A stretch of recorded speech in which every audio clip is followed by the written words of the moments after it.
Back home on the Wall Street, the markets ended in the red yesterday, led by the weakness in the banking space as well as the oil and gas stocks. Now, the Nifty did manage to hold on to the 10,800 mark, but the Sensex shed almost 100 points. Now, if you look at the broader markets, the Bank Nifty underperformed yesterday to end with cuts for around 200 points, but it was the mid-cap space that actually outperformed, and that was the only key index that ended in the green with a gain of around 0.02%.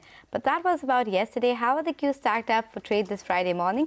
Nigel joins us to tell us more. Nigel, good morning. Tell us, how does the picture look like? Well, morning Mangala, morning Anisha. I was hearing all out in the first segment itself, and you all were telling us the way the US markets have recovered, and that explains why the SGX Nifty today, in fact, is indicating a positive start to the tune of around 30 points approximately. When I went to sleep last night around midnight, the Dow was down actually around 70 points. When you wake up, in fact, it ended well in the green. So that's good news. Stable global cues, that's something like the market likes. But otherwise, you know, we have seen that our markets are more or less in a sideways kind of move. Yesterday, as Anisha mentioned, yes, in fact, the Nifty ended with a cut of roughly around, 0.3% or thereabouts. But the Nifty Bank was playing out the weekly expiry, and that was a relative underperformer. The good part, though, is that the mid-cap and the small-cap space, they were relative outperformers yesterday. I was looking at a CLSA note, and they have mentioned that at the end of 2017, the mid-cap index was trading at a premium. Now that premium of around 40% in comparison to the Nifty, that's come off,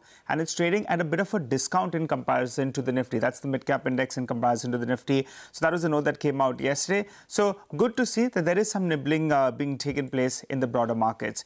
Today's trading session will belong to the IT index because you have the two largest weights on the Nifty coming in from the IT space. 10% of the index will be reacting to its numbers. Both Infosys will be coming with a set of numbers later today, and TCS will be reacting to its numbers. At the end of yesterday, you're saying, why did we end in the green? Were institutional net sellers? Yeah, institutions were net sellers. The FIs, they sold close to around 350 crores odd. The DIs, more or less flattish in yesterday's trading session.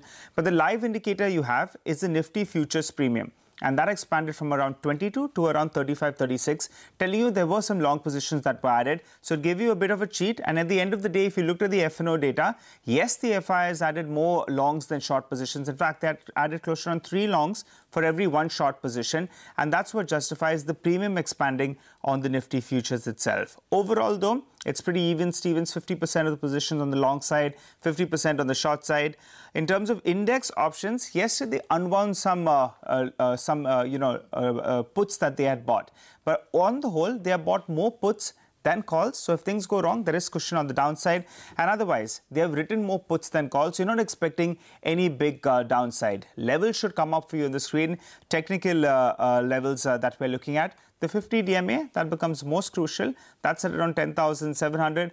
On the upside, we have seen numerous times that 10,920, 10,950 getting rejected. So I think we're in that band of around 170, 180 points odd, all the way from around that 10,720 towards the 10,900 mark. Economic data that we're expecting today, November IIP data. So we'll keep an eye out on that one as well. All right, Nigel, that's as far as the macro cues are concerned. You spoke about the IT stocks. More importantly, you said that you slept at midnight last night, but it's a Friday today. What's the plan for tonight?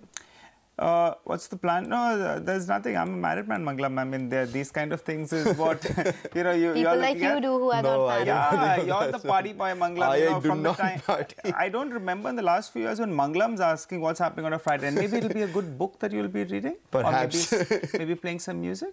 Let's see what we do. But I'll tell you, there was no music last night. I was up at midnight. And the music in your life right now is the baby's crying, maybe. That's what I think Lata's just messaged. Just carry on with the stocks and news. So we'll go straight to the stocks and news. Lata has messaged. I'll tell you what, some of these stocks have corrected so much, and you were wondering how much have they corrected and whether it's a good time to deploy some money. I was looking at the Bitcoin overnight, and you would say that it was close to $20,000 at the end of 2017, and everyone was talking about big levels. Overnight, it was down more than 10%. I saw it last night at around $3,600. So something that corrected from $20,000 to around $4,500, you will say, wow, it's corrected more than 75%. Maybe downside is protected. And overnight, the Bitcoin went to 3,600. So anything can happen in the markets nowadays. Stock market, money market, and even Bitcoin market. Straight to the stocks and news then. Brent crude prices, as you all said, that's holding above $61 per barrel. Not too great news. You look at now some of these crude sensitives.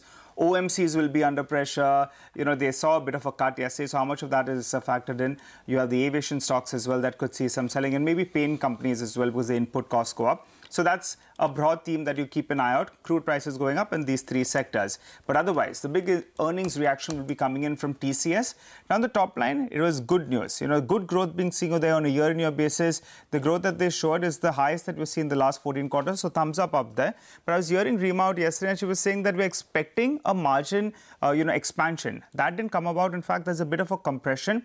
The Forex tailwind became a bit of a headwind. So that's one stock that will be in focus, close to 5% on the index. Could be a bit of a red tick to kickstart trade, given that it trades at a bit of a valuation premium in comparison to Infosys. Infosys, that's the other stock you look at. This is their best chance really to go, close in on that valuation gap. Quarter 3 is normally weak, but this time around you're expecting a better quarter 3. And if TCS is disappointed a tad bit, you'll keep an eye out on this stock. I think mostly will come towards the end of the day.